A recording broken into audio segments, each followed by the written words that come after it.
Does your game feel choppy even when the FPS counter says you're hitting 120 frames per second? If you're getting those annoying micro-stutters and your game just doesn't feel smooth, I promise you, it's not always your GPU's fault. That high FPS number doesn't tell the whole story. What really matters for a smooth experience are your 1% lows and stable frame times.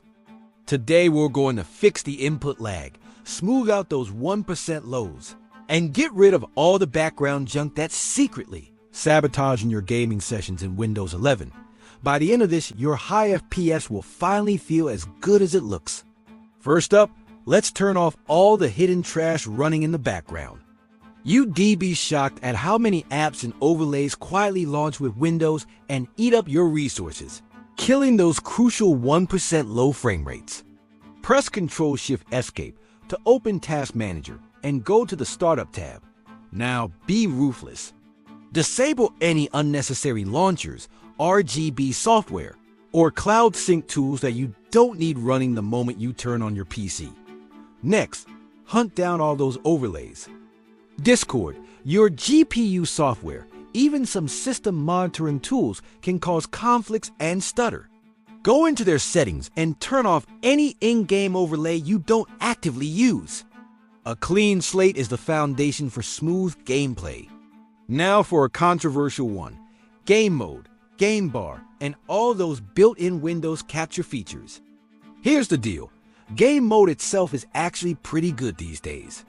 It helps prioritize your game, so definitely leave that turned on. You can find it in Settings, under Gaming, then Game Mode.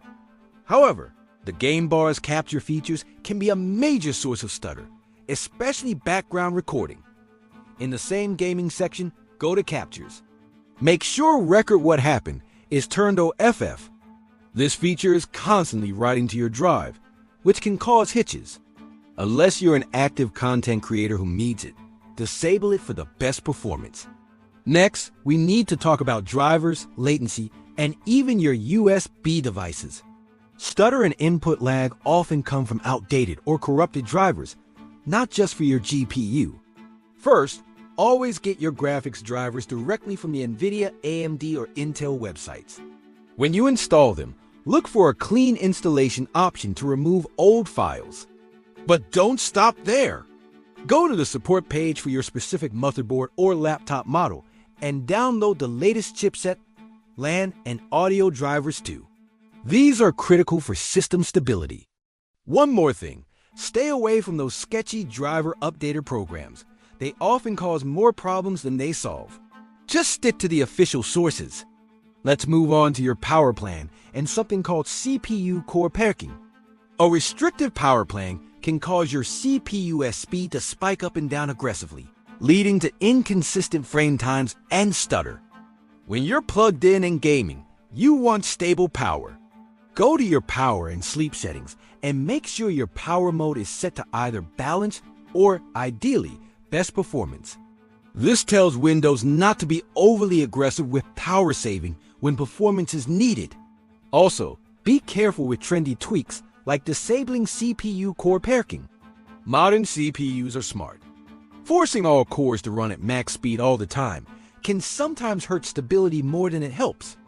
A stable, consistent clock speed is far better than a spiky, unpredictable one. Okay, now let's dive into your in-game settings, but with a different mindset. We are tuning for smooth frame times, not just chasing the highest possible FPS number for bragging rights. A smooth 140 Fs is way better than a stuttery 180. The single best thing you can do is use an in-game FPS limiter or your GPU's control panel to cap your frame rate.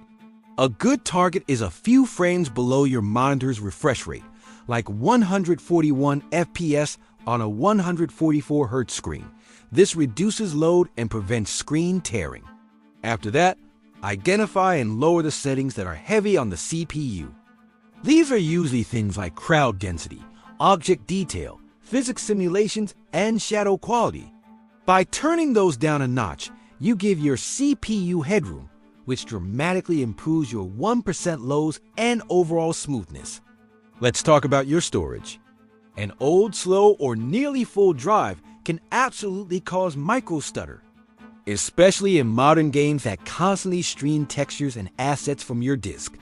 If you're still running big open-world games from a mechanical hard drive, that's likely a huge source of your stuttering. Moving that game to a solid-state drive, or even better, an NVMe SSD, will make a night-and-day difference in loading times and asset streaming. Also, make sure your SSD isn't completely full.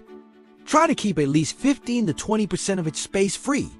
When an SSD gets too full, its performance can drop off significantly, which you'll feel as hitches in your game. Finally, it's time to test everything and build your own no-stutter preset. Now that you've cleaned up your background apps, updated your drivers, set a proper power plan, and tuned your in-game settings, it's time to see the results. Use a monitoring tool to look at your frame time graph and your 1% low FPS before and after. You should see a much flatter, more stable line, which translates to that buttery smooth feeling we're after. Once you find that perfect combination of settings that feels great, save it. Create a custom power plan named Gaming, save your in-game settings, and make that your go-to preset. A quick mental checklist before every session: background clean, drivers good, FPS cap, game on SSD, and power profile set will guarantee a smooth experience every time.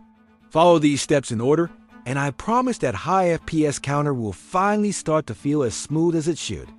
It takes a bit of work, but the payoff is huge.